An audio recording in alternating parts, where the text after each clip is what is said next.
रामकृष्ण हरी मंडळी, माझं नाव किशोरी.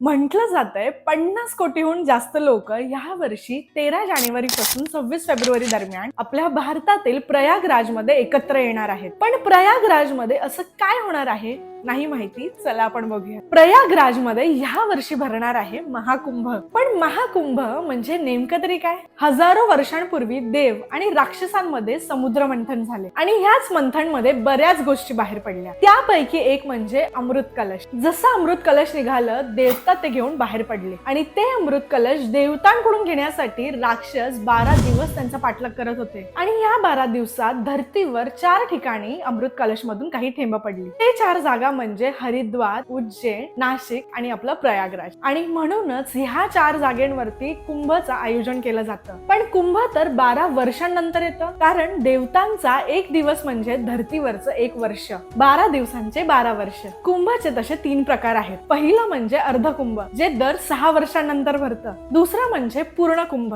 जे प्रत्येक 12 वर्षांनंतर भरतं. आणि तिसरा म्हणजे महाकुंभ. 12 पूर्ण कुंभ जेव्हा 12 वेळा संपूर्ण होतात तेव्हा त्याला महाकुंभ म्हटलं जातं. 12 गुणिले 12 म्हणजे 144 वर्ष. ह्या वर्षी प्रयागराज मध्ये होणारा कुंभ 144 वर्षानंतर असलेला महाकुंभ आहे. आणि म्हणूनच 2025 चा पहिला ट्रॅव्हल प्लॅन केलेला आहे मी महाकुंभला. ह्या महाकुंभच्या धार्मिक महत्वामुळे जर तुम्ही प्रयागराजला येत असाल तर उत्तमच. पण जर समजा नाही जमत असेल तर तुम्ही त्याचा आनंद माझ्या रील्स मधून नक्कीच घेऊ शकता. भेटूयात महाकुंभला जाणं एवढं का महत्वाचं आहे ह्या माहिती सोबत पुढच्या व्हिडिओमध्ये. रामकृष्ण हरी.